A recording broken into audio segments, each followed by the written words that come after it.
Et l'alchimie, justement, a cette quête de la pierre philosophale, de l'élixir, de la source de la matière, de la source de tout, pour justement prolonger la vie.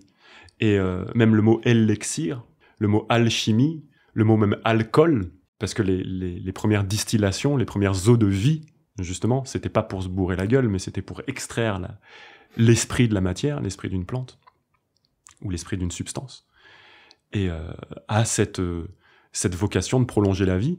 Et certainement, on doit aux travaux des alchimistes du Moyen-Âge, de la Renaissance et du XIXe siècle, toute la pharmacologie actuelle et ce qui nous a permis aussi de prolonger notre vie. Et je faisais référence aussi au taoïsme. Lao Tse aussi, c'est l'image du vieillard immortel, tu vois, il y a chez les alchimistes chinois aussi, parce qu'il y a des courants alchimie en Chine, une quête d'immortalité. Le yoga aussi, le yoga qui est l'alchimie des Indiens, en quelque sorte. Mais c'est vrai que dans l'alchimie, il y a une voie comme ça, un peu spéculative, celle que je partage, celle qui m'intéresse, qui s'intéresse aux symboles, à l'histoire, aux cultures. Il y a des voies qu'on dit opératives, où là, c'est un travail sur la matière, où on s'intéresse justement aux qualités des métaux et des matériaux vivants.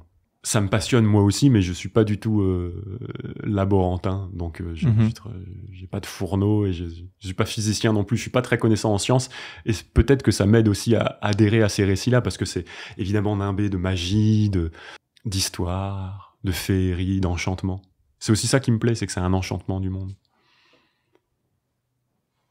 Et c'est ce que j'aime aussi dans le yoga, c'est que il y a de la magie. Et ce rapport au monde et à la matière, aux techniques, de les colorer comme ça par un imaginaire merveilleux, certainement ça doit nous permettre aussi d'être plus créatifs. Je pense, j'imagine, peut-être que je fantasme. Mais qui a parfois sortir du purement rationnel, C'est d'ailleurs pour ça que le cinéma nous plaît autant, le jeu vidéo, tous les univers oniriques qu'on construit, l'art, bien sûr. Le danger après étant de tomber dans la pensée magique, la superstition, les croyances dans des choses insensées qui peuvent exister justement dans les cercles de yoga où si tu récites 3 fois un mantra, tu seras protégé du mauvais œil, ou tu n'attraperas pas telle maladie, c'est vrai, ça existe, ou le Covid. Ah, mais tout existe, bien sûr. On voit d'ailleurs dans les cercles, la Mivilude l'avait soutenu, pardon,